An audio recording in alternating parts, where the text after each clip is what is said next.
Ernest Koliçi. Ernest Koliçi ishte një nga figurat më të rëndësishme të kulturës dhe arsimit shqiptar në shekullin e 20.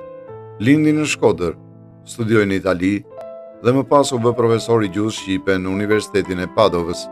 Ishte një përkthyes mjeshtëror dhe një shkrimtar me ndikim, që solli në shqip autorë si Dante, Leopardi, Petrarca e të tjerë. Kontriboi ndjeshëm në afrimin e letërsisë evropiane me lexuesin shqiptar. Luajti një rol të rëndësishëm si mbështetës i identitetit dhe gjuhës shqipe, duke punuar për zhvillimin e letërsisë shqiptare moderne. Megjithatë, figura e Koliçit ka qenë e diskutueshme për shkak të lidhjeve të tij me regjimin fashist italian. Ai u përfshi në veprimtari që mbështetën pushtimin italian dhe u bë një mbështetës i hapur i politikave të regjimit fashist.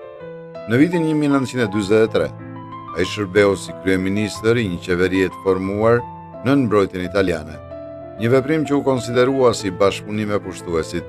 Pas luftës, pas ardhjes së regjimit komunist, Koliçi u konsiderua si një tradhtar për shkak të lidhjeve të tij me pushtuesit fashist. U detyrua të emigronte jashtë Shqipërisë, pavarësisht se ai kishte një ndikim të madh në letërsinë shqipe.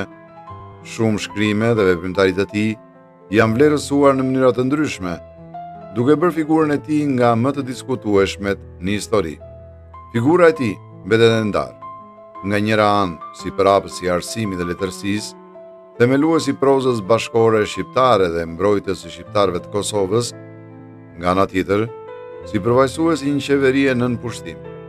Sot, shumë studiues i japin vendin që meriton në historinë e kulturës sonë, duke ndarë aktivitetin e tij intelektual nga rrethanat politike të kohës.